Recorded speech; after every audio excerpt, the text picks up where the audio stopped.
What's good, everybody? Welcome back to another video. Today, we're going to be talking about Until Dawn, one of the best choice story driven games I've played in a minute.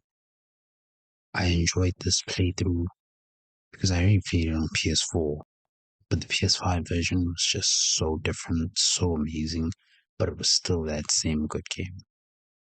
So, without further ado, let's get into it. Side note, some of the characters can be very, very annoying. Just bear with it. It's all part of the game. Games have characters like that. It's normal, man. It happens. There's something special about a game that knows exactly what it wants to be. Not a massive open world, not a 60-hour RPG, not a competitive live service experience. Just a bunch of teenagers, a mountain, a terrible and consequences that spiral into one of the most unforgettable horror experiences ever made. And now, Until Dawn is back on PS5, looking better, feeling smoother, and somehow making every bad choice hurt even more. This isn't just a replay, this is a return to a game that still understands something modern games sometimes forget. Fear is personal, choice is powerful, and saving everyone is way harder than you remember. This game is gorgeous now. The original already had strong cinematic presentation, but the PS5 version, the lighting is colder, the shadows are deeper, the faces are uncomfortably human, and in a game where every micro expression matters, where one awkward glance can foreshadow betrayal or death, that visual upgrade isn't just cosmetic. It changes how you read the characters. You see the fear in their eyes sooner, the guilt lingers longer, the tension in silence becomes louder than any jump scare. And the mountain, it doesn't feel like a level, it feels like a place that wants you there. What made Until Dawn special then still makes it special now. You're not just watching a horror movie, you're responsible for it. Every choice feels small in the moment. Go investigate the noise, reassure your friend, run or hide. But hours later, you realize that one line of dialogue, that one missed QTE, that one moment of curiosity rewrote someone's entire fate. And that's the magic. Because unlike most choice based games, this one doesn't feel like branching paths, it feels like consequences. Let's be honest, at the start, these people are walking horror stereotypes. The jock, the jock, the nerd, the mean girl, the mysterious outsider. You almost expect them to exist just to die in creative ways, and then something sneaky happens. You start caring. The PS5 version enhances this so much because the performance shines through more clearly. Awkward smiles, forced confidence, the way someone's voice cracks when they try to act brave. These aren't just horror archetypes anymore. They feel like real people trying and failing to hold themselves together. And suddenly, you're not playing to win, you're playing to protect and survive. The butterfly effect system is still one of the most brilliant psychological tricks in gaming because it does something no other system quite achieves. It makes you blame yourself, not the game, not the mechanics, not the difficulty, you. When someone dies in Until Dawn, you don't reload immediately. You sit there in silence thinking, that was my fault. And the PS5 version makes those moments linger longer. The camera doesn't cut away too quickly. The audio doesn't rush you forward. It lets you feel it. And that emotional weight, that's why people replay this game.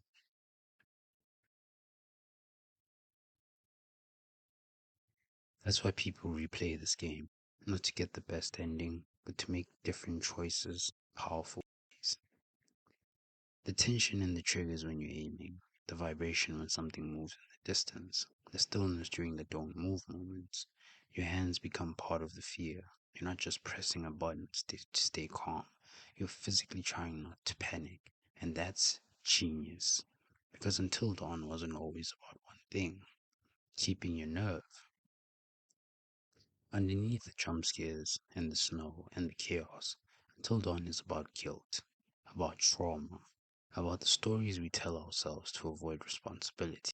Every character knows something, and the mountain, it forces them to stop, to confront it, to face what they did or failed to do. That's why the game sticks with people, because it's not really about monsters.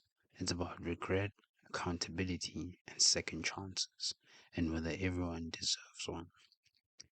And throughout the game, as you're playing as some of the characters, like Josh or Emma or just anybody, you realize that this game really just feels like a 2000s horror flick about kids on holiday or a trip about to die. Because that's exactly what I thought. I thought nobody was going to survive the first time I played it. And I must say, I think Gemma and Emily, Jenna, is it Jenna? Yes, those two have to be the most annoying characters ever. I honestly didn't really regret them dying. I did. Everybody else, yeah, I did. But them, no. And I love the way you get to decide what ending you get, and not through a choice, but through your actions. Are you quick enough to save somebody's life, or are you too slow to do it? You have to make the choice. You have to basically play the game very cautiously. The don't move moments, like I said, everything about it feels so meticulous, so well thought out, well planned. Even the story itself. This game has three plot twists, and all three will literally leave you shocked, to say the least. The first time I played it, blew my mind. So I knew when I saw that it had a PS5 version, I first of all have to play it, and second of all, make a video about it. It's just one of those games that sticks with you. It's one of those games you know you can play again and again, however many times you want, because it's not too long. It's got about 10, yeah, 10 chapters. I would say 2, 3 hours at best. Maybe 4 hours if you're a bit of a slow learner. But otherwise, it's honestly one of, if not the best choice game on console, in my opinion. But coming back to Until Dawn in 2025, 26, on the PS5 feels like revisiting a memory, but realizing it hits harder now because we're older, because we understand these characters more, because we know what it feels like to wish we had made a different choice. You know how many times I wish I could just rewind and change this choice that I made or change a mistake that I made? From the first time I played it, that's what I felt like. It was like, wow, that actually sat with me. This isn't just one of the best horror games ever made, it's one of the best choice driven experiences ever created. A playable slasher film, a personality test, a guilt simulator, and somehow, still, the only game where doing nothing can be the hardest choice of all. So I want you to tell me something. Who did you save? Who did you lose? And are you brave enough to play it again and try and change their fate? If you enjoyed this video, leave a like, subscribe for more deep dives into story driven games, and I'll see you guys on the mountain. Peace. Well, ladies and gentlemen, I hope you all enjoyed that video as much as I did creating this video. It's one of my favorite videos I've done thus far, and I hope you guys really enjoy it. Thank you for watching. Please subscribe, share, like. Peace.